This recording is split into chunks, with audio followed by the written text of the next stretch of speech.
ঝিনাইদহে খালের পানিতে ডুবে দুই ভাইয়ের মৃত্যু হয়। ঝিনাইদহ সদরের দোগাছি গ্রামে মাছ ধরতে গিয়ে খালের পানিতে ডুবে মামাতো ফুফাতো দুই ভাইয়ের মৃত্যু হয়। মৃতরা হলো দোগাছি গ্রামের রিপন মণ্ডলের ছেলে লামিম হুসাইন বয়স ৫ বছর এবং তার মামাতো ভাই আড়ুয়াকান্দি গ্রামের উজ্জ্বল হোসেনের ছেলে অর্পণ বয়স ৭ বছর। শনিবার দুপুর ২টার দিকে তাদের মৃত্যু হয়। জানা যায়, গত একদিন আগে সদর উপজেলার দোগাছি গ্রামে লামিম হোসেনদের বাড়িতে দাদির সাথে বেড়াতে আসে অর্পণ। এরপর আজ সকালে বাড়ি থেকে লামিম ও তার মামাতো ভাই অর্পণ পার্শ্ববর্তী খালে বড়শি দিয়ে মাছ ধরতে যায়। সে সময় অসাবধানতাবশত তারা পানিতে পড়ে যায়। কিছুক্ষণ পর খালের ধারে তাদের দেখতে না পেয়ে পরিবারের সদস্য ও এলাকার মানুষ খোঁজাখুঁজি করতে থাকে।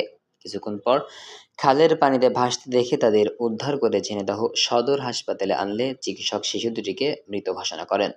ঝিনাইদহ সদর হাসপাতালের জরুরি বিভাগে কর্তব্যরত চিকিৎসক ডাক্তার ফারহানা শারমিন বলেন, আমরা শিশু দুটিকে মৃত অবস্থায় হাসপাতালে পেয়েছি।